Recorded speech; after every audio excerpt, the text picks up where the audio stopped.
perpetuate and encourage that yin yang symbol of transformation, which is life, death, and rebirth. And that depth is the depth at which I had connected with that land.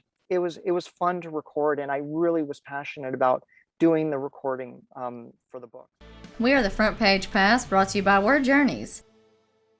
Welcome to Front Page Pass. Hi, along with Alexa Black, I'm Robert Yaling, and we have a very special guest today. Mm-hmm.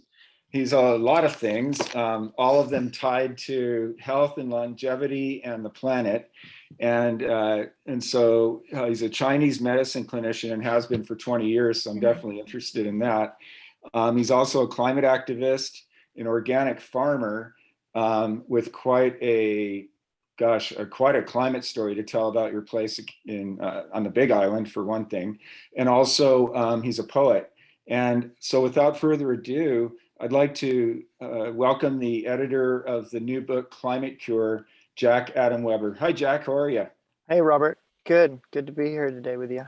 Well, thanks so much for joining us. Yeah, absolutely. I'm glad to have you. Yeah. So the first thing I noticed about your book that I thought was really great was you specify that really moving beyond climate change it's an inside job. It's not only an outside job. It's more, but how are we supposed to heal the world if we don't heal ourselves?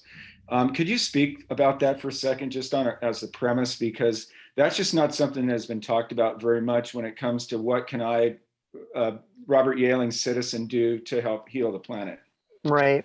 So what I noticed over my years of observing human nature and climate crisis is that, there's lots of information for what to do, but the fact is that we haven't done enough, and we haven't done nearly as much as we're capable. And so I started to wonder and delve into an inquiry as to why this might be the case. And so I just offered my argument, my perspective on this in the book, that I mentioned that, consider that 75% of the battle to be climate aware and to take meaningful action occurs between our deep hearts and our first steps in the world, meaning that it's primarily an inner job. So that people are just really overwhelmed. People don't have the bandwidth, people have trauma, there's poverty and inequality. So a lot of things that prevent us from taking action. So I see there's so many books and so many suggestions about all the stuff to do. And I said, well, if people aren't prepared, people aren't able to do those things, right? Then let's examine and do some healing, and let's have a framework to work in so that people can heal themselves to actually go out and take action. Now, let me ask you a follow-up to that. I would say the last 40 years, there's been this concerted momentum to pull us away from our inner selves, almost on a societal level, certainly in the media, blah, blah, blah. There's all these distractions and stuff. How do you propose this can work when, when we've got all this messaging that basically says, you might as well just put it on a billboard: disconnect from your hearts. We're all lost. Everybody's running around chaotically. Culture wars, blah, blah, blah, blah, blah. How do you propose with all of us, not all of us, but with a lot of society in this situation, millions and millions and millions of people feeling that, where do they take step one, or how do they take step one? Yeah. So it's not easy. None of this is easy. And I think that our culture and our society is backwards.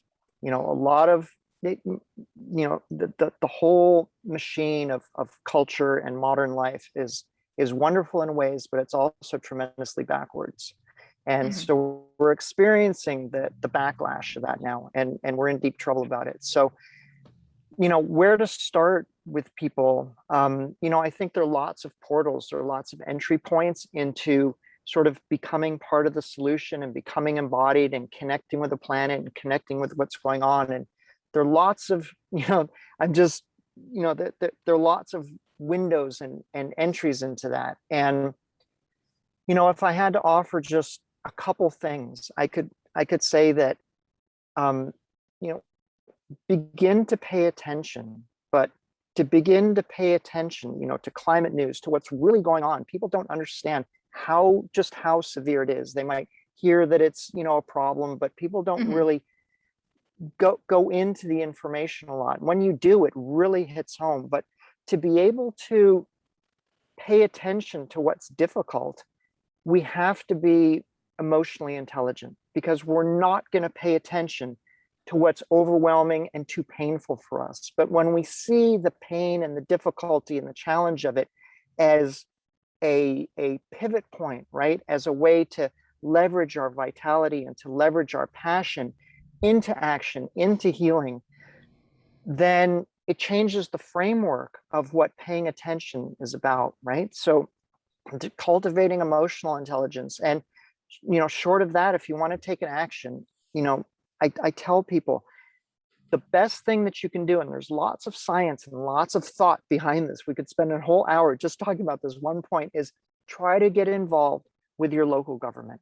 Try to get involved with local policy, because that then will flow up instead of the trickle down effect, right? So those are just my two. There's one that's inner, is just become emotionally intelligent, begin to critically think and pay attention. And then if you want an action, try to just get involved with local policy to encourage your city or town to enact policies to reduce emissions. Okay. Yeah, and I read in your book that you consider climate crisis a self-created wound that is begging to be healed, which I have to say I thought was really clever phrasing. So, how do you illustrate within your book the importance of mending humanity's disconnect with the planet, so to speak? Right. So the self-inflicted wound, I also describe in the book that the climate crisis is our own darkness coming Yes. back upon us. Right. And so what does that mean? That means that our own shadow, right? The human shadow, the attention and the addiction and the fervor with which we pursue progress and all these, Yes. using the lexicon of Chinese medicine, all these yang pursuits, right? Leave the yin, the sacred feminine, the interior, the restorative in disrepair. So that disrepaired yin or sacred feminine becomes our shadow, right? Our pain, the stuff we don't deal with for lack of paying attention to what's difficult, right? Which is actually another way of saying of envisioning healing, right? To heal something as a physician, I have to pay attention to what's wrong with people as well as what's right with people. So it's the same with the planet. We have to pay attention to what's wrong. And a lot of people don't want to pay attention to what's wrong. So the self-inflicted wound is that we have ignored our own shadow in a sense. And when you do that, you create actions that are unsustainable, which then create a dynamic in the exterior world that's unsustainable. And that's that darkness of our own coming back upon us. Okay. That's very well said. Yeah. This is a fabulous book. I didn't have as much time as I would have liked to have read the whole thing slowly, but I definitely did a speed take. And first of all, I guess I should make a disclosure. Jack and I have the same literary agent, Dana Newman, who I was just sharing with Jack before the show that Dana's been my agent for 10 years. I started when she started, so I'm a charter client. Yeah, so it's just kind of neat talking to a author from the same corral, so to speak. Yeah. Okay. Robert, can I mention one thing that came up that I think, so people might listen to this, right, and say, oh, well, this is kind of woo-woo, or this is like so indirect, or it's so ungrounded. And actually, it's really not. It's actually very, very grounded. And it's very, very practical. So in the conclusion of the book, I say, hey, if you don't need to go through any of the emotional work and any of the critical thinking and any of the learning I propose in this book, that's wonderful. I mean, there are activists that I work with in the community that I don't think have done a lot of the healing work in the book, and they're out there and they're doing stuff, and that's great, right? But I say, if you can do it without that go ahead. But what I think is happening is that, and I speak to a lot of people about this issue, and a lot of ordinary people, and people have all kinds of blocks inside, for not being able to just pay attention and to get involved. It seems simple, but there's really a lot of interiority here that needs to be worked out for us collectively, not only to take action, but then to create communities and a thriving world based on sanity, right? And Yes, sanity, absolutely. the original title of Climate Cure was Radical Sanity, right? But it didn't say anything about climate, so we had to change it. Mhm. But that's what I'm proposing. Okay. Let's talk about the book for a minute. I and to your comment right just now that this is, this, even though it might sound woo-woo, it's really grounded. It is really grounded, and you can just tell by some of the chapter structuring how grounded it is. And there were 4 things or 5 things that well, we already talked about inner climate change, but there were a few other things that I thought were really significant in the book, and just that popped out at me were inner climate change, and then I'd like to ask you in a minute about the term you use, eco-anxiety, becoming nature, which to me, I mean, talk about that's a singular solution. I mean, if you become nature and you just feel one with nature, why would you ever want to harm nature? It's just very simple. Emotional shadow work, which you just more or less discussed, and then we need each other. Can you talk, and the other thing I wanted to ask you on this is that you spent 6 years writing this book, and with the way that the whole climate question or the situation accelerated between 2013 and 19 or so, or 20, how often did you have to revise? As an author, that's a ridiculous question. Well, Already our having that readers, never ending a laugh. lot of our readers think we sit down, we bang it out, Yeah, we've yeah, got a right. book. So Yeah. Not quite. let's give them a shot of reality right Yeah, now. not only that, I don't like to do anything half-assed, so Exactly. Well, that's obvious. so it was revised throughout. And you mentioned earlier, the thing that happened to me in Hawaii, where I lost my Yes. home and my property, the lava, and all of that. that catalyzed a whole revision of the book also. Very devastating. So anyway, you said a lot, Robert. Where do you want me to start? Well, becoming nature. Okay. So becoming nature, I've lived close to the natural world, very close to the natural world, in the wilds, essentially, for most of my adult life. And that's what birthed my interest in Chinese medicine and Ayurveda. So, which is founded in a connection with nature, right? I mean, so that's really the root of my passion with climate change, and that sort of changed in a sense, to focus on the planet as my patient, in a sense, which I say because I said, Jesus, we're in so much trouble, like the whole planet's in trouble. And the beauty of Chinese medicine is that it's metaphorical, right? And so you can view any system through the metaphors of Chinese medicine. And I'm a poet, right? So I love the poetry and the metaphor of it. So I just take off with this stuff, and to propose a view of how, a guiding principle, and I mentioned yin and yang earlier, by which we can begin to become more sustainable. The yin yang symbol is a quintessential symbol of sustainability. That's what that symbol means. And we could spend half the day going into that, but I won't. So the connection with nature is one of the 3 pillars or facets of what I call in the book the triangle of resilience relationships. And that triangle of resilience relationships is the strong structure of the triangle, right, that creates resilience for us. And I enumerate that as our healing relationship with ourselves. So inner work, our communion with one another, right? And that support we get from being together, how we're evolutionary wired like that.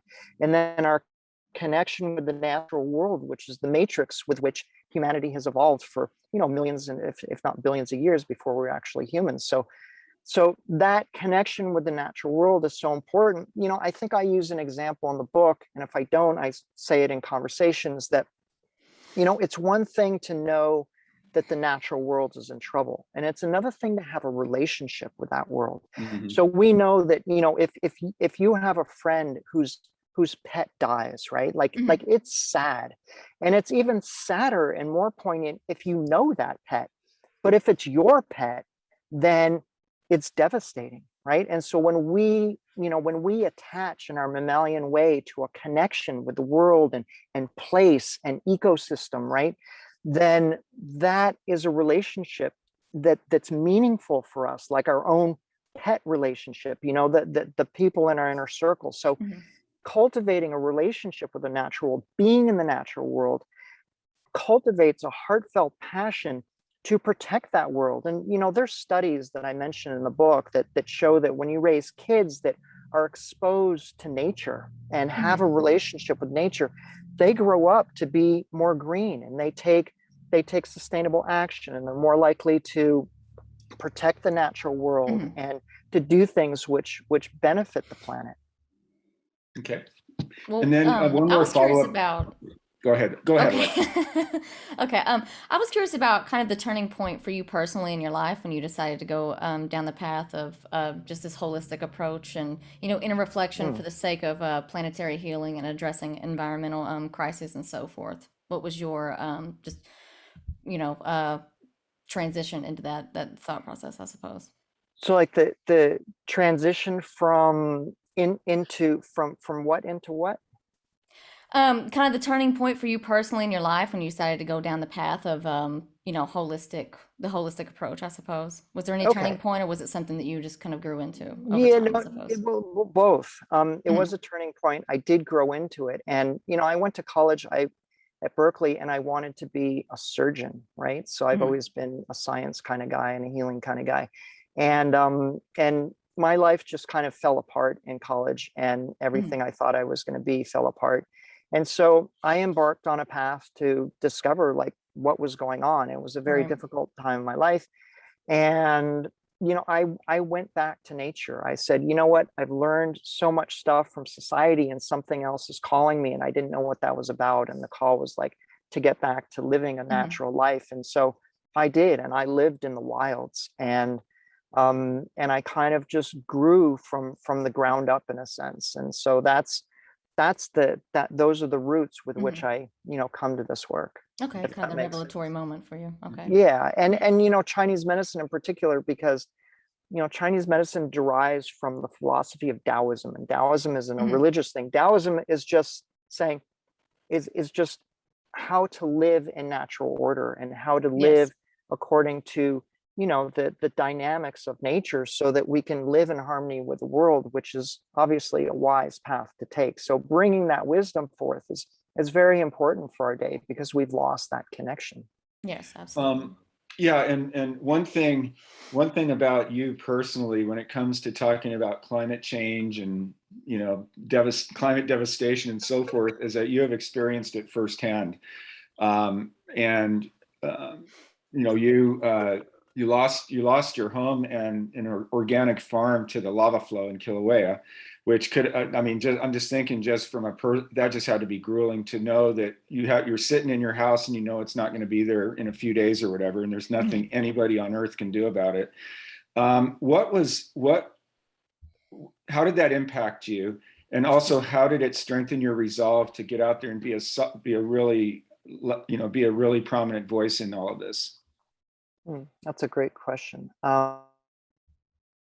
Yeah, so you just brought me back to that pain of loss, right? And I welcome that. So thank you. Any chance, to do another revolution of grief, however minor, is welcome.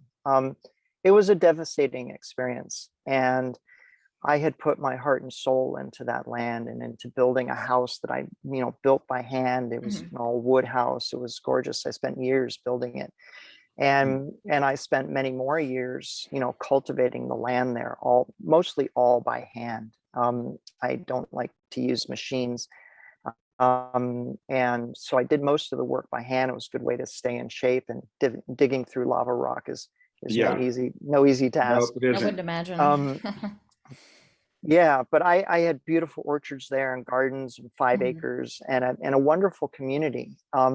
And so, you know, when I lost all of that, I was actually evacuated. I had evacuated to Hamakua Coast on the Big Island, which Yes. this story is mentioned in the book. So it's a beautiful story, and my friends Stephen and Fabi, who are dear friends to this day, I just wished Fabi a happy birthday yesterday. Um, you know, they took a lot of us refugees in, and I was at their farm on the Hamakua coast along with like 10 other refugees from the lava incident. And you know, as the lava progressed and as it, you know, showed signs of moving down into our neighborhood, you know, it became distressing. And so when I actually lost my place, I was just so devastated. And I remember I was staying in my camper van, you know, on their property in which I had evacuated.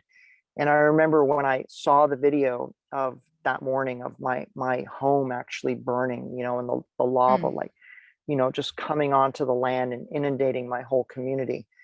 I just went into my van and I laid down and I cried and wailed and screamed from the deepest place. And that depth is the depth um, at which I had connected with that land. And Mm. it's, you know, just living with the elements. And, you know, I can't even go into all the things that you pay attention to and that you're privy to when you live in an environment like that and grow your food. And so that grief just poured out of me for weeks there. And I was very held and very welcomed in that community. And I couldn't ask for a better place to be.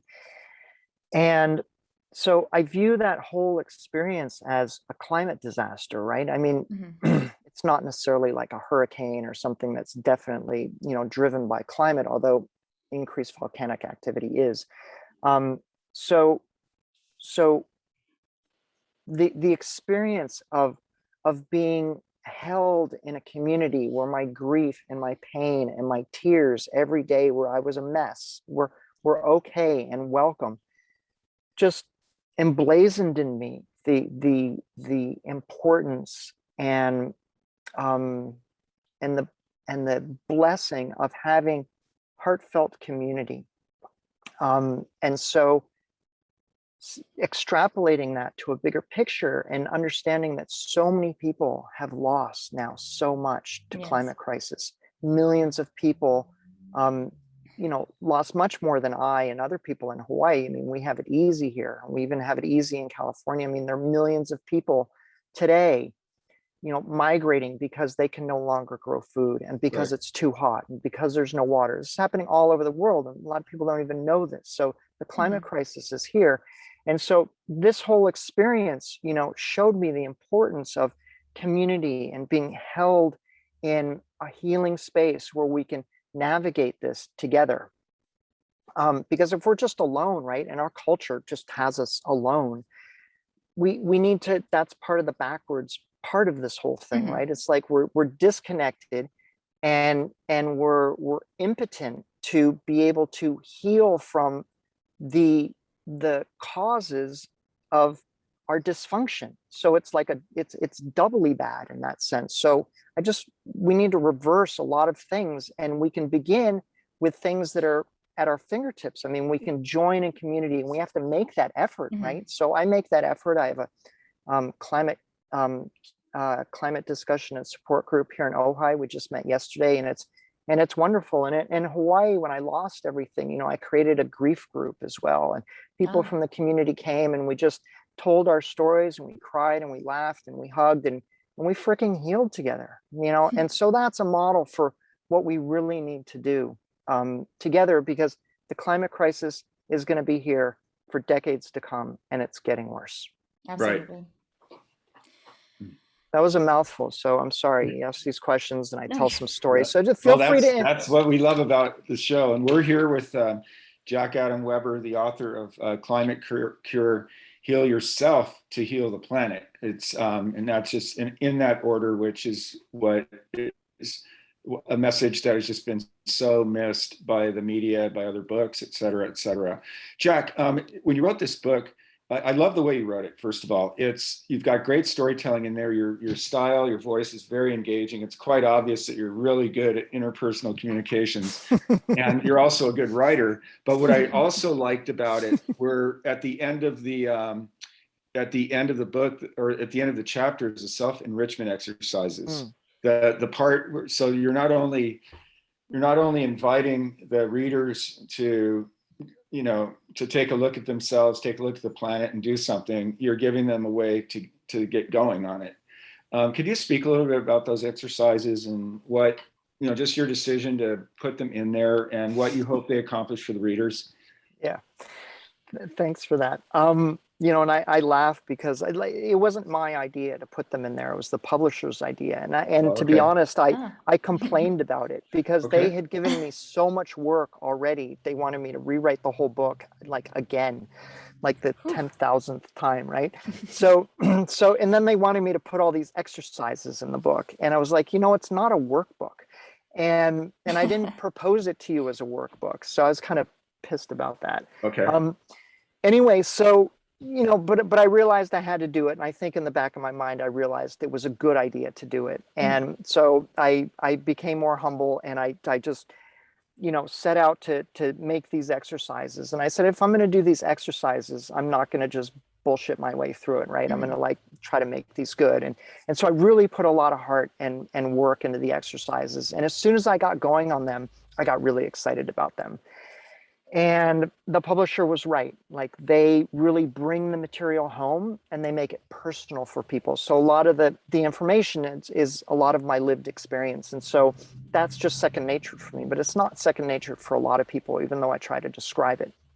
And so creating these exercises, it's, makes it a healing journey for the reader, so that the material that's in there that can be, complex at times, really comes home to the body and to the heart and to the and to awareness to enact this in a person's life. So I'm really happy that those exercises happened. And just like a funny end part to the story is that, the publisher asked me to put the exercises in certain chapters. And then, I got so into them, and I said, well, you can't just like have exercises in these chapters and not the other ones. So I'm going to do them for these other chapters too. Said, okay. So yeah, sometimes the publishers come back with stuff that just throw us for a loop, and then when we realize, it turns out to be a better thing. I had that same experience with Houghton Mifflin a few years ago with my book Just Add Water, and basically they told me the first 18 chapters were spot on, but they said, but the problem is you have 24, and the book kind of ends energetically at chapter 18. And can you rewrite the last 6 chapters? You've got 3 weeks, 4 weeks. And you're just sitting there you're sitting there just wanting to that editor. But at the end of the day, you read it when it's all over, and it's like, that's why they're there. Exactly. Yeah. You start out scratching your head, and then midway you're like, I kind of understand the genius behind this now. Yeah. So. Yeah. And I always tell writers too, when I'm teaching at writers conferences and so forth, I always tell writers, pick your fights extremely carefully with editors. Do not, do not be, don't react to because the chances of them coming back and saying, we want you to change something, are very close to 100%. Right. I think you've said before, don't be married to your manuscript, so to speak. Don't marry your manuscript till you're ready to hit send. That's right. Okay, now we just spent the last few days with a very, very, very major climate conference involving the world leaders called COP26. I want to kind of make a comment and then ask you a question about it, and ask it both as in the context of your book, and also again, as the author and expert, some of the things we can do. First of all, it seems to me, and correct me if, but it's your perspective we're interested in. Seems to me that once again, they all get together, they have this conference, and all I'm watching is watered down proposals. The percentage of the percentages of that emissions are coming down that they need to come down are very high. But it seems like in the last 5-6 years since the Paris Climate Accord was signed, the commitments from the governments keep going lower, not higher. And what we need is a lot higher. Can you talk? How do we, the people, how do we, the people, do more when our governments don't seem to be? So several things. Let me just write a couple notes real quick because I have like 3 prongs to what you. Okay, so when you first started speaking about this, yeah, so Greta's now famous words, blah blah blah, right? Like that's her just,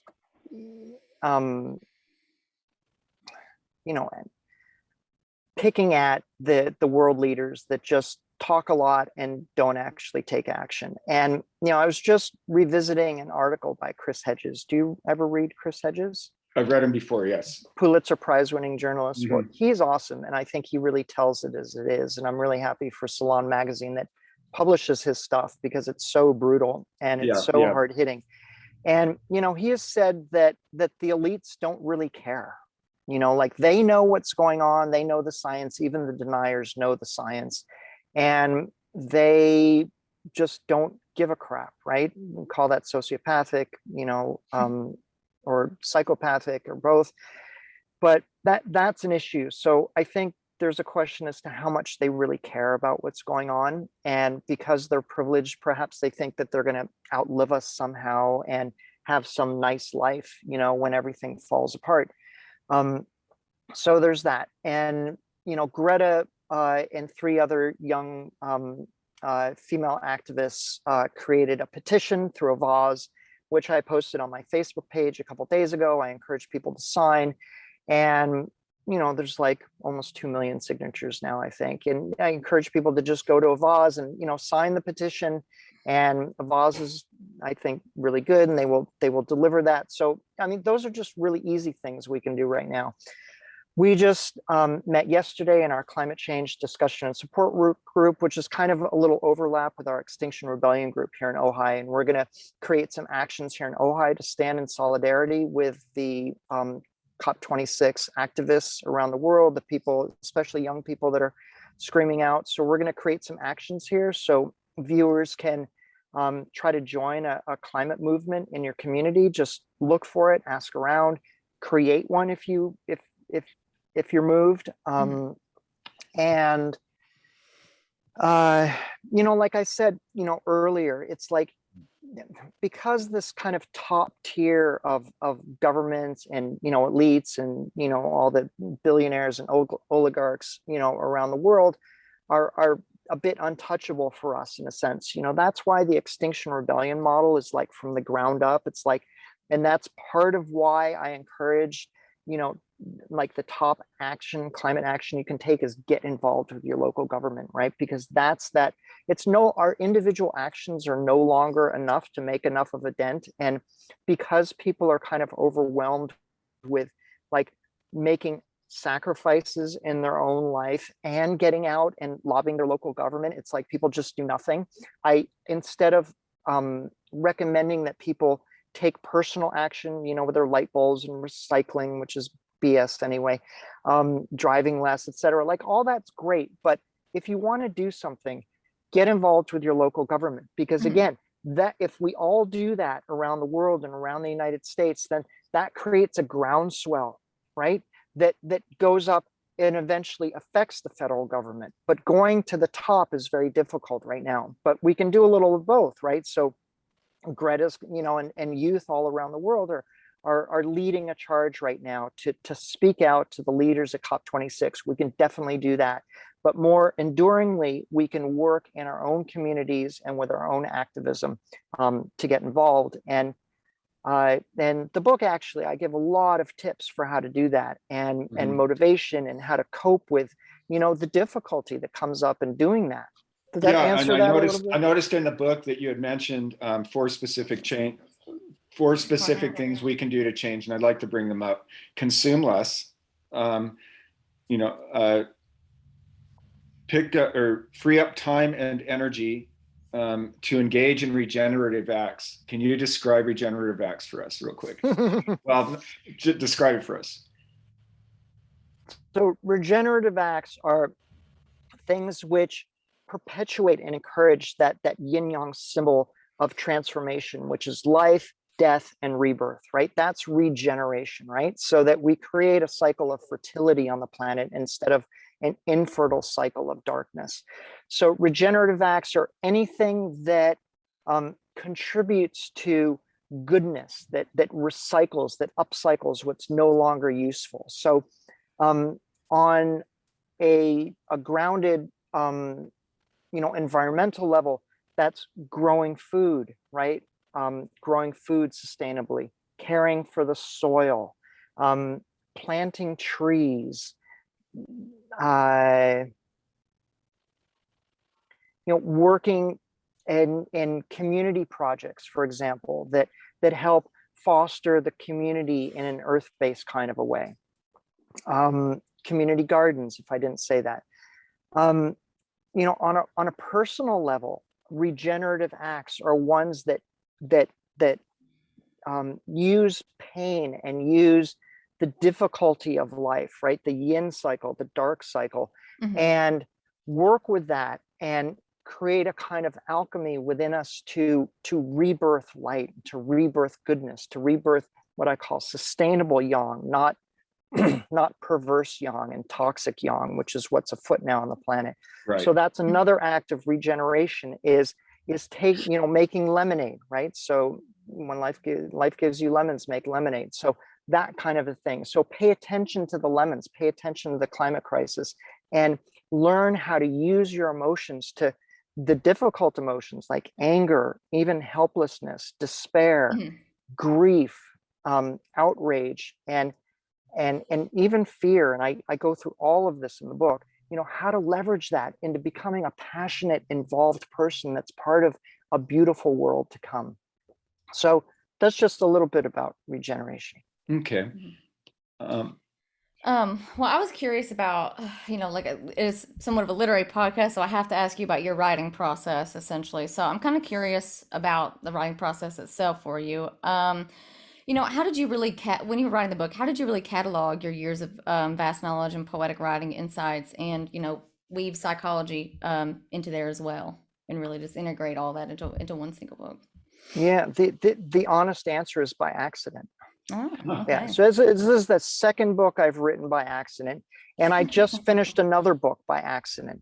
And people say, well, how do you write a book by accident? So what happened was, my poetry has been really, really primary for a lot of my life. And I was, years ago, I was writing an introduction to a collection of poems, which is titled Rebirth, which is a beautiful, if you ever want to have another conversation, Robert and Alexa, let's talk some poetry, because I've written a whole collection of poetry titled Rebirth, which brings out aspects of the crisis in our own psyche, right, in a totally different, creative and embodied way, which is such a beautiful window into this whole issue, besides the didactic, which we're doing now. Yes. But so I was writing an introduction to that collection, and the introduction started to grow. And it started to grow, and it started to grow. And then soon, just like my first book by accident, I had this long prose section and then this collection of poems. And then I kept writing it. And then, after about 4 years, I realized I had to divorce the two, right? And so Climate Cure was born as Radical Sanity, and the poems just kind of fell by the wayside for that time. So I then just began to develop that prose even more and more. And it's just Robert knows it, you both know this. It's just a constant process of reworking the material, reorganizing. I mean, so that's what happened. And then I had to make chapters, right? Like, it wasn't even in chapters, it was just like this long monologue. And so I had to put this here and put that here and cut that out there, and and make chapters and give it some organization, so it wasn't just like the rantings of a madman. Yeah, it's very organizational. Yeah, that's interesting. Getting back to regeneration for a second, and I'll tell you, this is my biggest frustration in autumn 2021, because last year we had the COVID pandemic descend upon us. We shut down worldwide for a while. During that so several months, there was the earth just showed flat out that it will regenerate in a New York second if we get our foot off of it. And so there were a few things that happened, like for instance, dolphins were swimming in the Venice canals for the first time in decades. Right. People could wake up in Delhi and see the Himalayas for the first time in decades because of all that, brown smog. And I could go on and on. But my point to you, or my question to you on that is, or could you just comment? I'm sorry, could you just comment on that? Comment on what we saw last year with our own eyes when people are going to say it's going to take all this time for the earth to regenerate. And then all of a sudden, just a few months, we watched really great regeneration. Of course, it's reversed now, but could you comment on that? Yeah, thank you. So it was a lesson, right? It was, I've been speaking for years that we need to pause. We need to hit the pause button for literally like 100 years. I mean, and we need to just work on healing ourselves. We need to work on healing the environment and turn things around.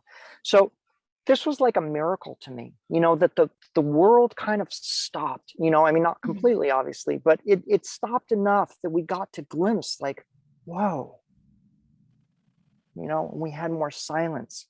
We had more time with one another. And, for a lot of people, that was very difficult, I understand.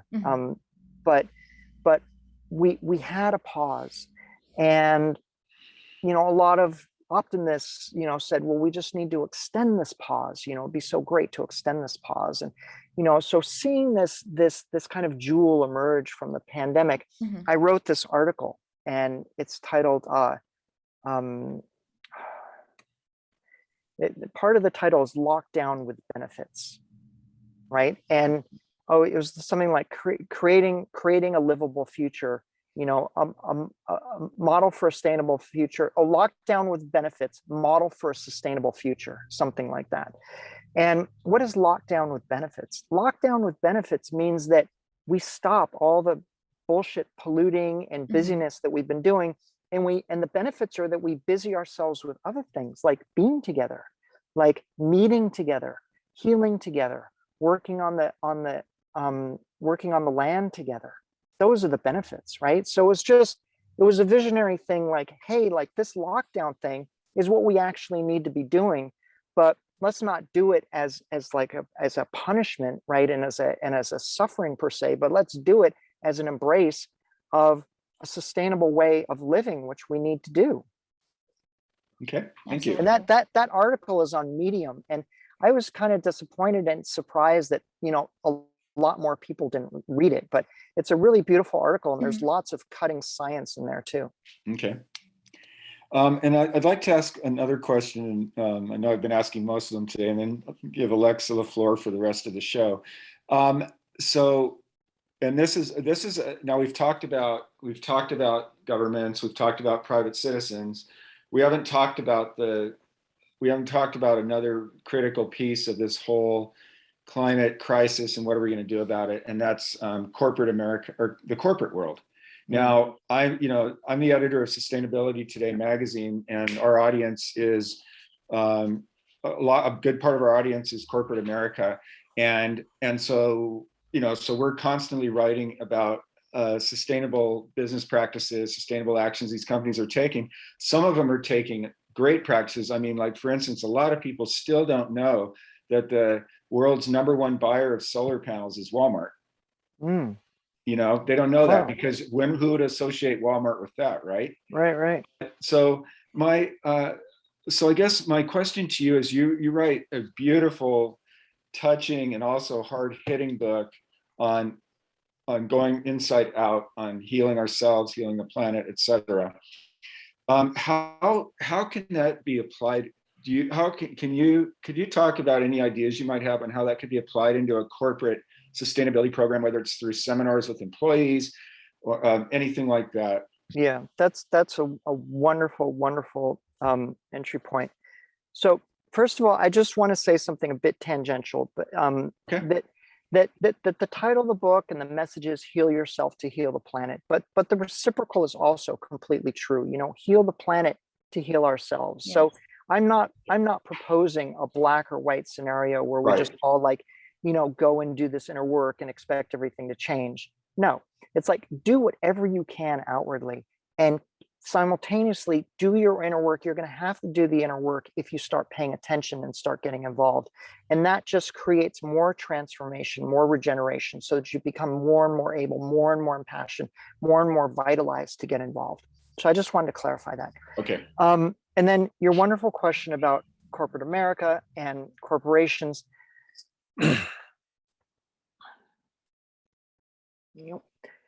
There needs to be a kind of sacrificial shift, in a sense, that that corporations cannot just view their quarterly profits as the goal of what they're in business for. Okay, so the values just need to change, and that's just something that's a sacrifice. It's a sacrifice to earn less money, perhaps. But actually, ironically, that may not happen. So studies show that that when people live in an empathic and a compassionate working environment, that the employees actually have more motivation, more incentive. They perform better, they do better, they feel better about their jobs, and businesses have less quit rates, right? So promoting an environment which seems at first counterintuitive, or which is counterintuitive, is to promote a holistic and a helpful and a compassionate working environment, and to begin to shift the values. So I've encouraged people. People have, everyone has a unique interest in life, and I've encouraged people, because of our collective crisis, take your personal unique calling and interest and see how you can apply that to the crisis, right? So if you're an artist, do art that promotes, messaging about climate crisis and healing about climate crisis. If you have a business, how can you creatively, right, which is a boon in itself, how can you creatively, direct and outreach your business to benefit the planet, to benefit community, to benefit all the things we've been talking about on this, on this talk. So I think that's just a little bit of some of that. And I'm not, involved in the corporate world heavily, but I do interact with people that have businesses and corporations. So, I think that's what I have to offer, just in a nutshell. Thank you. Yeah, what's some advice that you would offer somebody who, I guess, doesn't exactly have, privileges as others, or, feels like they don't necessarily have a voice? I mean, what's some insight that, you would offer to somebody that's wanting to go down this path of, activism and working for climate cure, so to speak? Yeah. So we have, um, you know, marginalized and underprivileged, people, come to the Extinction Rebellion meetings, to the climate Right. change meetings, and they're welcomed, right? So it's like finding. I encourage people, if you feel alone, if you feel marginalized, if you feel underprivileged, and this speaks to you, and you want to do something, and it feels too overwhelming, or you just not able to do that, join with other people. Right. So that's one of the facets of that triangle of resilience relationship, so that when you enter into that, you gain a foothold, and then from that foothold, that connection with community. So find groups in your local community, work with people, then that gives you a foothold to do more, and to expand yourself, and to heal yourself, and just to be with other people, right? So it builds upon itself, and that's the holistic nature of it. Kind of builds a momentum, so to speak. Yes. Yeah, and it's and it's difficult. The people that are hardest hit by the climate crisis are the poorest people, and we're watching that at COP26 right now. Richest Exactly. nations are still reluctant to support the poorer nations in in having a livable economy and societal structure, while they're being asked to significantly reduce their emissions, which reduces their economy. So it's a global problem, and privileged, especially white people, we need to reach out and include these people and uplift Absolutely. them. Absolutely. Well said. Bob. All right. So how do our readers, besides going on to Amazon bookstores, etc., how do we find out more about you?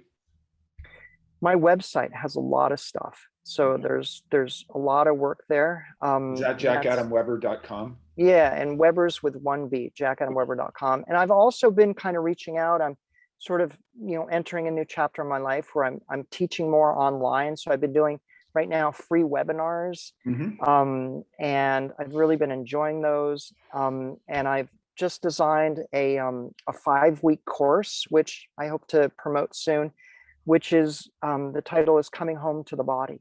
And it's about coming home to our own sense of regulation and mind-body integration and connection with the natural world, and just learning how to heal ourselves, heal through trauma, and how to cultivate emotional intelligence and critical thinking skills. And then I want to do a whole course on the book, maybe in the new year, something like that. So all that stuff is on the website, and it's really exciting. A lot of work, but what isn't? Great. And and I'd like to just kind of do my part of the close, since we each have a close. A comment that was made, an endorsement for your book, and I want to read this as a means of basically sending everyone to the bookstore, to Amazon, because this book is a must buy. Absolutely. It really is, because we are in this crisis. There's just no question about it, and we're not being told that we need to heal within as well as heal without. So the comment is, Weber addresses what climate change and other planet-saving books often fail to address. Healing the world begins within us. This guidebook offers sound psychological advice and spiritual inspiration for how to regenerate our planet from the inside out. Yeah. Is that Dave Rico? Yes. Yeah. Very well said. Yeah. He's a mentor of mine. Yeah, and I want to say that the book, just today I did the audio recording for the book, and so it's on Audible as of like this morning. Oh, fantastic! Excellent. Okay. Yeah, and I had to audition for that, and they gave me the audition. I mean, they gave me the job, and it was fun to record, and I really was passionate about doing the recording for the book. So that's available. Because they don't often let authors read their own books. They don't. I was going to say that very thing. Majority of the time they don't. So congratulations. Yeah. Thank you. Yeah, because I know the authors we've worked with, and then myself on my books, I've always had, they've always hired people or whatever, because I'm not going to be the one that reads my own books. I read my own poetry at readings. That's good enough. Oh, good. You're a poet too, Robert? Yeah, I have 6 collections. Oh my God. Well, yeah. We have to meet again. I would love that. you just like opened my heart even wider. So yeah, we're journeys is scattered all over the place. We're in several states actually, which you can do, and thankfully, thank goodness we had that structure in place before COVID hit. Yeah. And so I'm calling you right now from Santa Clarita. Okay. So and I live in Carlsbad, so we'll definitely get together sometime. Yeah. And Alexa, are you a poet? Yeah, I dab. I wouldn't say I'm so much into poetry, but I do songwriting. So I mean, the two somewhat go hand in hand. We could, And go I should from also there, have a good discussion. Yeah, well, let me tell you about Alexa, because she often doesn't. Oh, please She's also a very, very good like medieval fantasy, urban fantasy writer. Oh wow.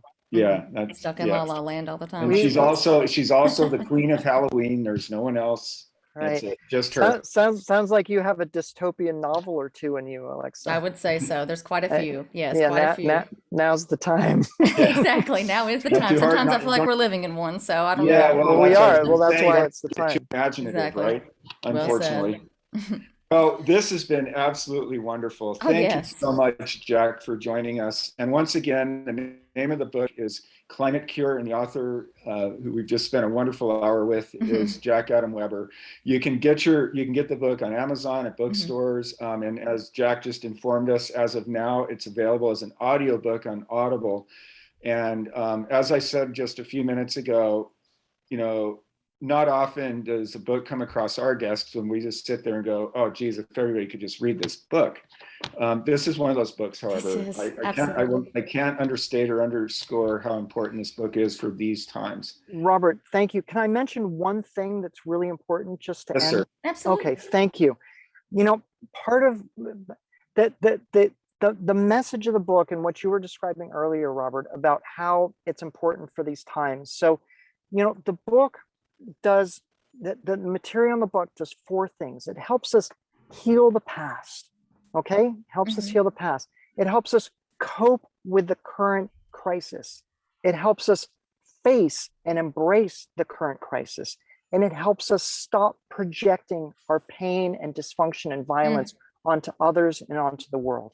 So it's a book not only for just like how to make a difference, right? But it's a book about how to heal, how to cope, and how to continue to grow into the future in a sustainable, you know, way that most of us feel inside is the beautiful world that we want to create. And I just wanted to mention that last little bit. Yeah, that's a really good point. That's a really good point. So, okay, well, thank you so much, Jack, and to you know, and we'll talk to you soon for sure. Great, it's thank really you. great to talk with you and meet you. It was great speaking with you. Thank you both. Thank you both. All right, have a good day. We'll be in touch. Okay, Bye. bye everybody. Thank you for joining us at Front Page Pass, where we present everything from new titles to rocking interviews with best-selling authors and publishing experts, writing and editing tips, the latest on the bookshelves for readers, and live coverage of writers' festivals, conferences, and author signings. Our mission: to serve up the world in a thrilling, wonderful, and most adventurous new way.